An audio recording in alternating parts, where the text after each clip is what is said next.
Hello, everyone. Welcome back to Chapter 1 and Beyond. I am Christina, and I am so excited about today's episode because I am wrapping up the remainder of what I was working on, and we're going to do some new draws today. So I'm really excited about this because we have so many possibilities of what this list is going to look like.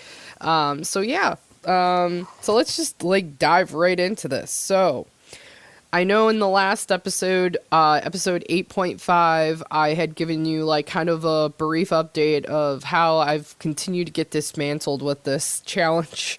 And I'm going to be honest with you, I finally pulled through on it. So I'm really glad that I did because like a lot of these books were absolutely fantastic. And I cannot begin to tell you how much of a struggle it was to actually get through my list because the last few weeks have continued to be extremely crazy and to the point where these like physical books that I have to read were really challenging to get through, but I did manage to get it done. So yeah, just as a recap, the books that were drawn from episode 8 were Renegades by Marissa Meyer, The Martian by Andy Weir, Blood Marked by Tracy Deonn, Crown of Midnight by Sarah J. Maas, and Girls of Storm and Shadow by Natasha Nang. Two of those books I had to physically read. The rest of them I had the ability of like kind of going back and forth between the audiobook and physical reading. And I'm gonna be honest with you, like a lot of these books were definitely 5-star rated, and I know like lately it's been feeling like I've been giving a lot of 5 stars lately, a lot of 3 stars, and honestly, like I feel like I finally found like my taste in books, and I feel like a lot of the books that I did have on my shelf are fitting that mold of like just in capturing exactly what I look for in fantasy books and things like that. And this list definitely was a mix of fantasy and sci-fi. So I mean, a lot of them were fantasy. I'm gonna be honest, like a lot of the books that are still remaining on my shelf, they are fantasy books. There are some miscellaneous like horror. I do have some that are like LGBTQIA focused. I do have some that are like thriller, psychological thriller based. Like I don't have too many of those because I did read through a lot of those. And then I have my classics. So, I mean, I am really chipping away at a list that is very specific in genre. So, if you guys are looking for something a little outside of like fantasy and sci-fi, unfortunately, it's not going to happen with this particular series, at least not right now. Because yeah, I'm focused, so focused on trying to get through this physical TBR. Um, so yeah, Renegades. I gave that a 3-star rating, only because of the fact that I I liked it. I liked it a lot, but I think it was like way too long. I think like it's a bulky book and it's jam packed. I love the fact that there was like more of like a focus of the villain, and kind of like that back and forth with her dad and everything, and I really like that a lot. But the thing is that you know, um, I don't know. It felt really lengthy, and I felt like it could have been like condensed a little bit further. Um, at least that's just my take on it. But I mean, I still enjoyed it. It really felt to me like I was like kind of like reading through like something out of Marvel. Only like you got the side characters of Marvel. That's what it felt like. So so yeah, it was really well done, and I'm definitely looking forward to the rest of the trilogy. So there's Arch Enemies and Supernova in that particular series, and I do own all three. I am definitely keeping it because I really did enjoy it. I really feel like eventually my daughter would really love this series, because she's really into like, like growing up, she was like really into like Spidey and Friends and things like that. So, I really feel confident. Like she loves like Captain Marvel, and she loves, you know, um, she loves all of those characters. So I really feel like this could be like a series that she could really grow into. But I think like with her reading comprehension level and everything right now, it's just not, it's not her time yet. So, but yeah, getting back to the list, The Martian by Andy Weir. This was one that I physically read. This was like over 300 pages. It was not that long of a book, but oh my gosh, was this such a fantastic book. I gave this, like, if I could give this like a 10-star rating, I totally would.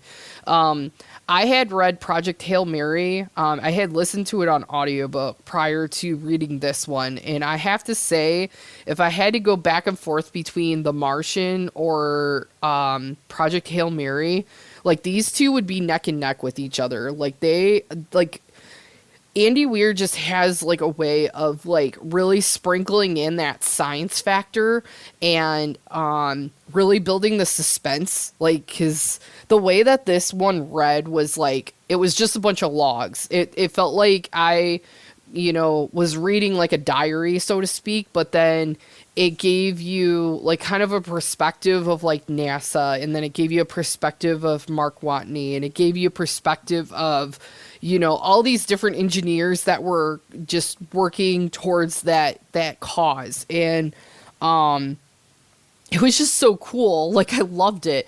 There was like a lot of like, cause I'm going to be honest, I was like kind of spoiled when it kind of came to like the movie itself.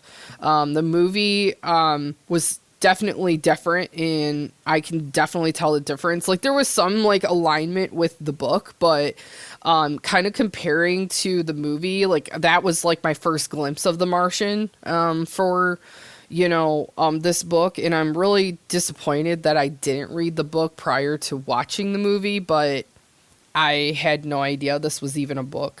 So that's how much I research into the sci-fi movies when I dive into them. So, but yeah, I don't know. Like, I really loved it. I enjoyed it.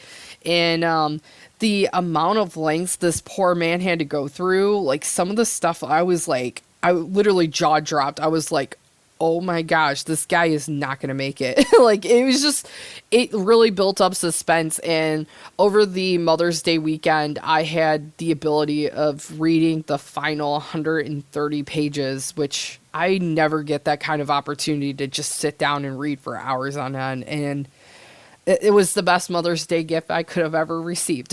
So, but yeah, hands down, if you're looking for something that is like definitely suspenseful, but it has so much science involved and so much of like, just so many different scenarios that could potentially go wrong in space. This is definitely a book that you want to pick up. Andy Weir is just fantastic as an author, and he has become one of my top favorites when it comes to science fiction authors in general.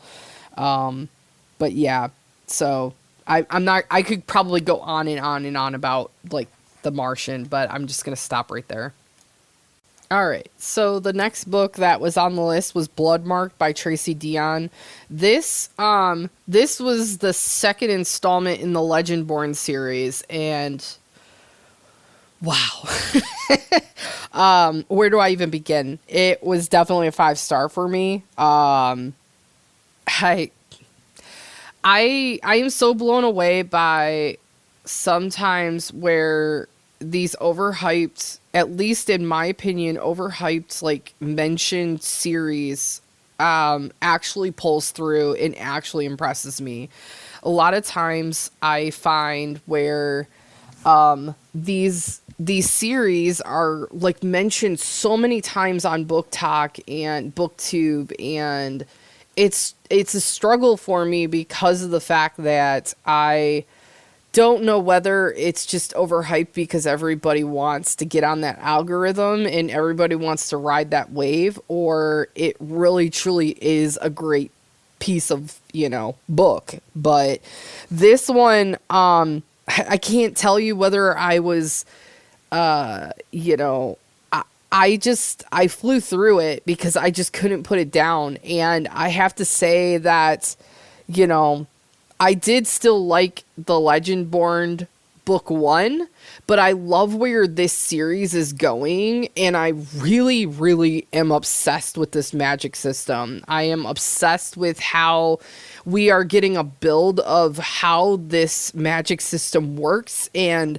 I feel so excited for the third book, Oathbound, because I'm really curious on how everything's going to progress. And I know I'm being very broad because I don't want to give anything away. Like, I feel like by me kind of going into book 3, not really knowing, I have like some theories, but kind of going in with the perspective of I want to know as very little as possible. And I feel like others would benefit from that. And that is primarily why, like, when I do talk about this series, I'm not going into gushy detail, just because of the fact that it's not that I'm comprehending, like, in a fast-paced way, because I do listen to my audiobooks on 2.5x speed, which is very fast, compared to how I physically read. I just find that I'm really enjoying it. I just, like, want to, like, kind of, like, soak it all in and just, like, be immersed in, the characters. Like, I just want to see what happens with them, and I really feel like I could probably do an even deeper dive of this series, but I'm a little concerned if I do too much of a deep dive, I'm going to end up giving spoilers, and I definitely don't want to do that to anybody.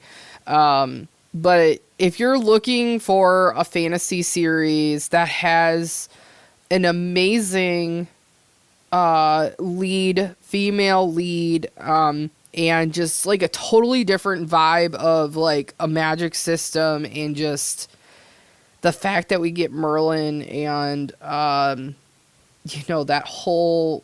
whole Excalibur, like, oh my gosh, so good. So good. I can't say enough how much I'm enjoying this series, and I'm so mad at myself for waiting so long to start this series, and I'm glad that this mini series on this podcast opened me up to just diving right into it. I am sad that, with me diving into Oathbound by next month, which is June, the series will be over with, but, I'm so glad I physically own it. I do need to physically get Oathbound because I only have books 1 and 2 on my shelf, which makes me sad. But it's okay because I know where, if I do get extra money, I know where my money is going to go, because there's 2 particular series that I want to make sure that I physically own, that in the event of everything kind of just collapsing, I have my 2 series, 3 series, whatever amount of series on my shelf to kind of lean back on. So I'm just being dramatic at this point. Anyways, yeah, 5 stars for that one. Definitely keeping it, just like I'm keeping The Martian. Definitely keeping Renegades. And, Crown of Midnight by Sarah J. Maas. I cannot get over how much I'm loving this series because it's got a freaking assassin in it. Like, come on. Like, an assassin's, like, story. And it just... I mean, we could do without the romance, but that's Sarah J. Maas for you. I mean, it's not as heavy as ACOTAR, I will say that, but... I'm still enjoying it, and that's why I gave it a 5-star. I just, like, I could not put this book down either. I just, am excited to see like what happens with these characters again, the world building. I mean, even the world building in Bloodmarked, I forgot to mention that. It's just you're getting so many things like kind of it just feels so immersive, and I just, oh my gosh, this is why I love reading. This is exactly why I love reading. And these authors are just doing it correctly, and I just, I don't know if there's like a correct, like, maybe correctly is not the right term, but I'm definitely getting the feels of, yes, this is just transporting me and the ways that I love when it comes to fantasy. So yeah, this final book that I had drawn is Girls of Storm and Shadow by Natasha Nang. So this one was one that I had to physically read, and I'm here to tell you guys that I did put that back on my shelf, and I did not even touch it because, I don't think 2 or 1 books is going to fulfill me, but I also know that 5 to 6 books on this list is too adventurous. So yeah, for this next drawing that we're going to do, I'm only going to do 4. As much as I feel like I'm tempted to go for 5, it's just not physically possible. So, I will give you guys a heads up that this format is once again changing, but I think it's working well for how I'm doing it. So you guys are getting a halfway progress update with the 0.5 version, but then 2 weeks later, I'm giving you a full recap of the ones that are on my list. Yes, I am putting Girls of Storm and Shadow back on my shelf, and I am going to eventually read it, but I want to... from what I remember with the Girls of Paper and Fire, I need to reread that book because it's been a bit since I have touched that series. And I feel like I'm not doing it justice if I just pick up the second and third book and just fly through it. I feel like I can't really give myself time to digest the world and how these main characters are going to navigate. Because of the fact that I have not touched this series in probably like 4 years, if not more. So that is exactly why I'm going to put it back on my shelf, because I am going to kind of go through and do like a readathon with this trilogy. I'm not sure when I'm going to do it. I know it's going to be sometime this year in 2026. We are on May of 2026 at this point. So we still got 6 months left of the year, so there's plenty of room for me to kind of like go through and read the first, second, and third book in this series. So I'm looking forward to that experience because I feel like with this particular series, I kind of need to read them back to back, just so that I could kind of keep it fresh in my head. Because with reading all these different fantasy series, I am starting to realize that I do need to focus on one single series or a couple series at a time, and then, kind of go through the motions of just finishing it out and getting it done. So yeah, that's pretty much what my approach is going to be going forward.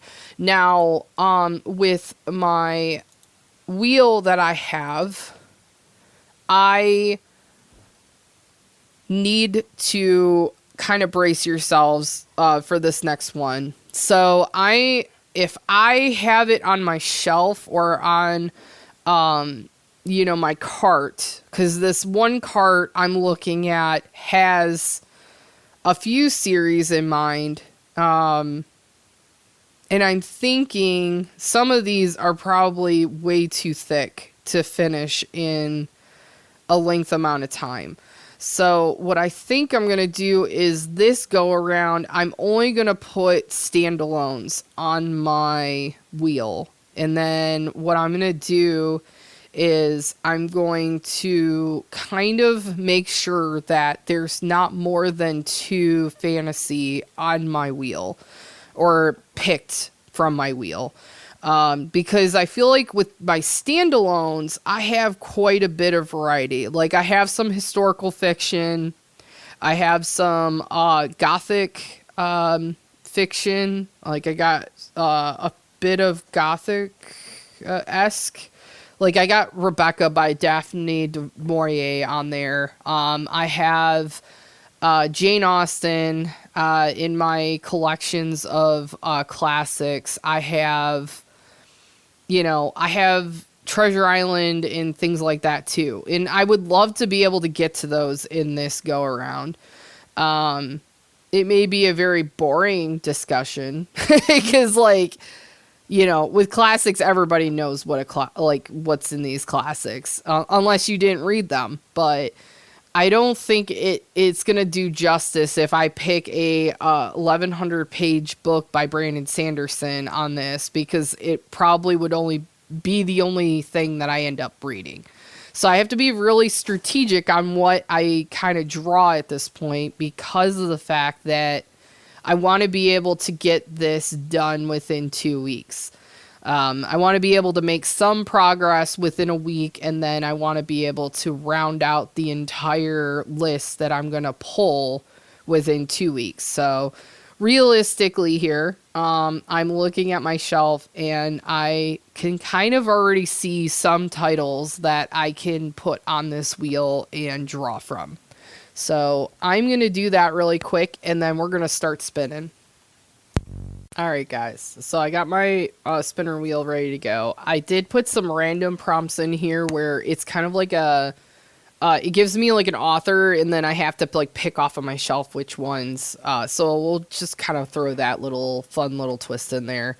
All right, so let's do our first spin and see like which one we're going to get for this. I'm not even going to look at my screen because I'm a little nervous with this list. Of course. All right, so we got The Kite Runner by, I believe, Khaled Hosseini. Let me go grab that book because this one's been on my shelf for a while and I'm a little nervous about it. All right, yeah, so I have it in hand. I got this from a secondhand shop. It's in pretty bad shape, but honestly, this has been on my shelf and it just has to get read. I mean, I've had this for so long and I just have not gotten around to it, and I've been wanting to get to it. Don't get me wrong. It's a 371 page book. It is by Khaled Hosseini, I believe is the last name of this author, but it says on the back, this powerful first novel tells a story of fierce cruelty and fierce yet redeeming love. Both transform the life of Amir, Khaled Hosseini's privileged young narrator who comes of age during the last peaceful days of the monarchy, just before his country's revolution and its invasion by Russian forces. But political events, even as dramatic as the ones that are presented in The Kite Runner, are only a part of this story. In The Kite Runner, Khaled Hosseini gives us a vivid and engaging story that reminds us how long his people have been struggling to triumph over the forces of violence, forces that continue to threaten them even today. Yeah, I've been hearing this is a very emotional read. It's a really hard one to read, but it is definitely one that I've been wanting to get to. So we're going to finally do it. So we got The Kite Runner on the list. So I'm going to remove that from the spinner wheel, and then I'm just going to dive right into pick 2 for this. So we are at 371 pages total.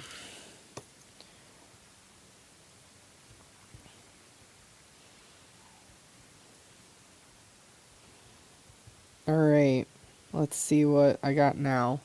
Oh, I got one of those spots. Okay, so this one is Anything by Cassandra Clare.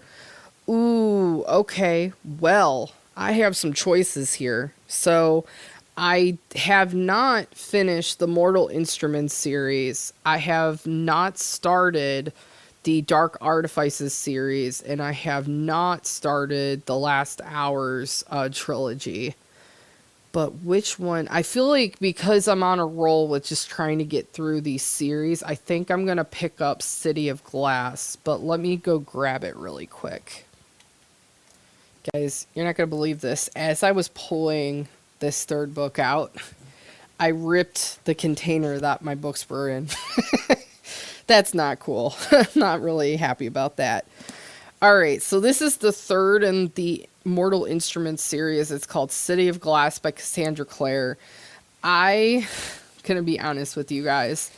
These books are definitely getting thick. This one in particular looks like we're at 494 pages.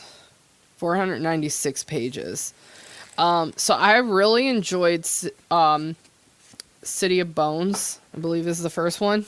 And then I really enjoyed the City of Ashes. But I'm not sure because it's been a bit since I've touched this series, so I feel like I'm going to give it a go, even though it has been a length of time. I feel like this is a series that I really just need to conquer through and then just kind of part ways with. Because it's getting to the point where I feel like I'm getting too old to maybe read this one. I don't know. Like, you know, like I really did enjoy it like about 5+ years ago when I first started this series and I just never got around to finishing it. I really like the fact that you get like, you know, a mix of like vampires, shadow hunters, werewolves, and then, you know, you get like a mix of like other downworlders and stuff in this series. So I like the variety, but I'm also not digging the fact that we have like a brother-sister possibility and they were a love interest at one point. That just kind of icks me out a little bit, but I think I can possibly get around this so that I can finish the series up. So, because I would love to be able to get this off of my shelf and read. So yeah, I guess we're going to put City of Glass by Cassandra Clare on this list. So let's do spin 3. We only have this spin and another spin and then we're done. So, yeah, we'll see what this does. Because, like, honestly, right now, we have what feels like kind of like a contemporary literary fiction. I don't know what Kite Runner is, like, considered as. I don't think it's historical fiction, because there's still that same conflict going on over there. I know for a fact this is urban fantasy with the City of Glass. This is not, like, fantasy. Oh, interesting. Philip Reeves' Fever Crumb. Isn't that steampunk? Ooh, I have that on my cart. Hang on one second. Wow, these box sets that I have are just so hard to get these books out. Like, I almost ripped that one, too. Okay, well, as I'm finding, I have not touched this book at all. Like, that was the first time ripping it out of the box set. Alright, let's see. What is this? Okay, so this is like juvenile middle grade. So this is going to be really fast to read. How many pages is this? 325 pages. But it's for children. Which I'm actually really excited about this because I actually never read this as a kid. And this was like a pretty popular author, Philip Reeve. I believe it's steampunk, if I remember correctly. I'm just starting to wonder, though, is this part of that series, or is this like one of those stray ones? Let's read the back. Okay, so this is a scholastic book. There's a great secret lurking in Fever's past. A secret only Fever can uncover. Fever has been adopted and raised by Dr. Crumb, a member of the Order of Engineers, where she serves as an apprentice at a time when women are not seen as reasonable creatures. Fever is unusual, the only girl to serve in the order. Soon, though, she must say goodbye to Dr. Crumb in order to assist archaeologist Kit Solvent, with a top secret project involving a mysterious room that once belonged to Auric Godshock, the last of the Scriven overlords long overthrown. As Fever's work begins, she is plagued by memories that are not her own, and Kit seems very interested in finding out what they are. Whose memories does she hold, and why are there people chasing her?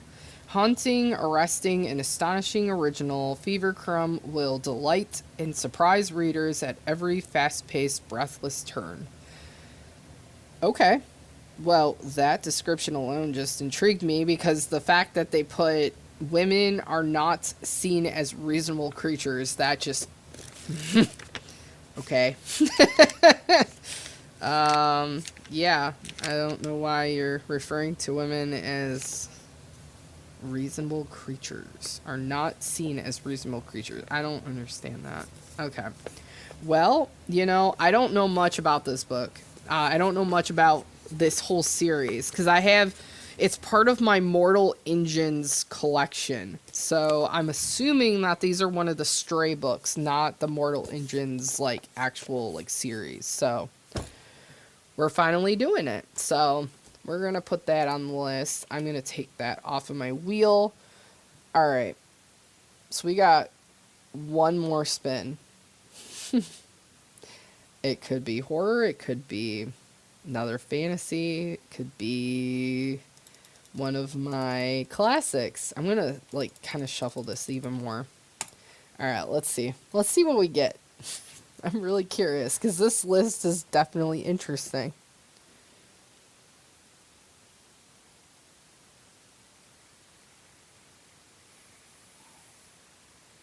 Why didn't I take that off? Okay. I gotta remove this. I'm sorry. We're gonna have to spin again because I didn't take off. I already landed on the Anything by Cassandra Clare. So.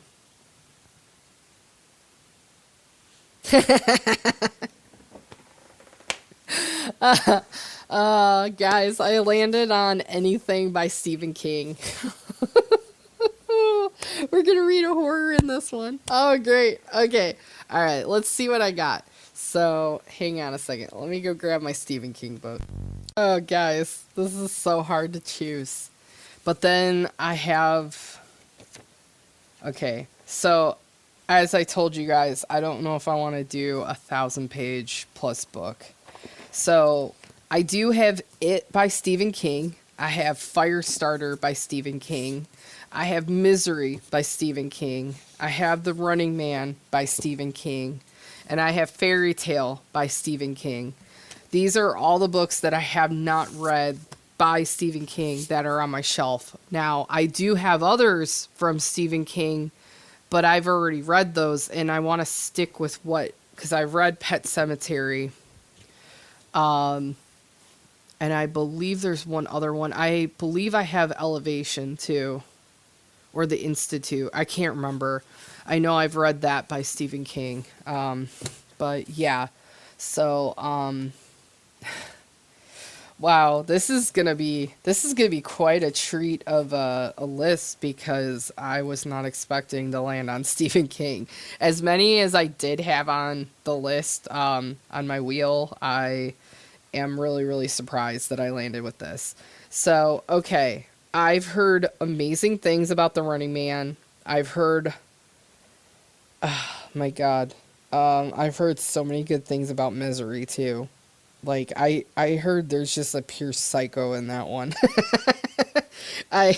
Which one do I want to go with? I don't know much about Firestarter. Let's see. Firestarter. Andy McGee and Vicky Tomlinson were once college students looking to make some extra cash, volunteering as test subjects for an experiment orchestrated by the clandestine government organization known as the Shop. But the outcome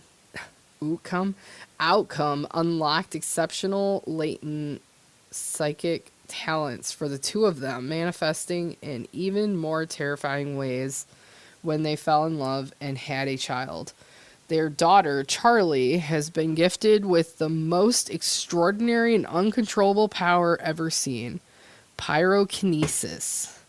The ability to create fire with her mind. Now the merciless agents of the shop are in hot pursuit to apprehend this unexpected genetic anomaly for their own diabolical ends by any means necessary, including violent actions that may well ignite the entire world around them as Charlie retaliates with a fury of her own. Dun dun dun. Oh my god. Okay. That sounds fantastic. Let's see. Misery. What is this one? Best-selling novelist Paul Sheldon thinks he's finally free of Misery Chastain.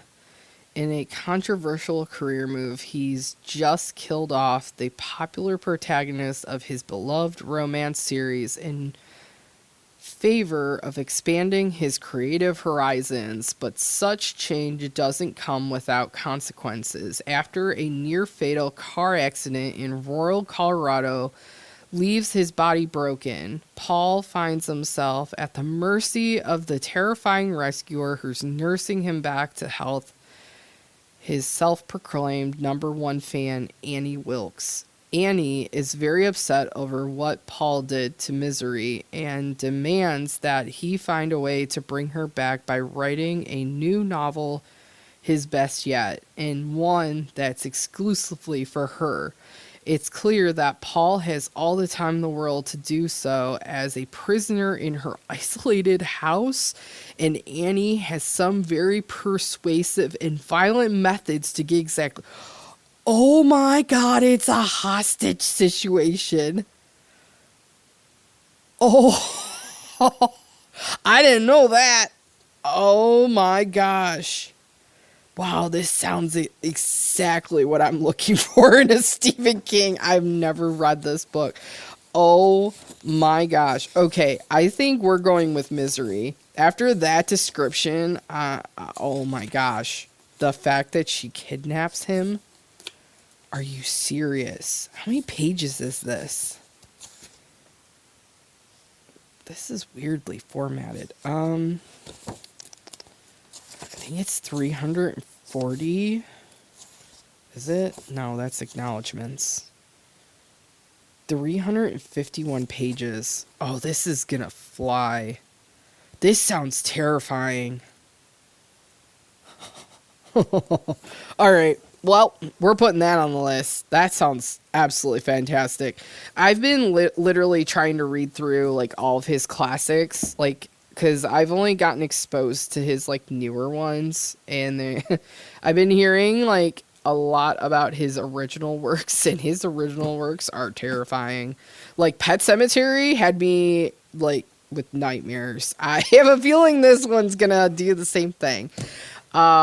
Okay, so we have The Kite Runner by Khaled Hosseini.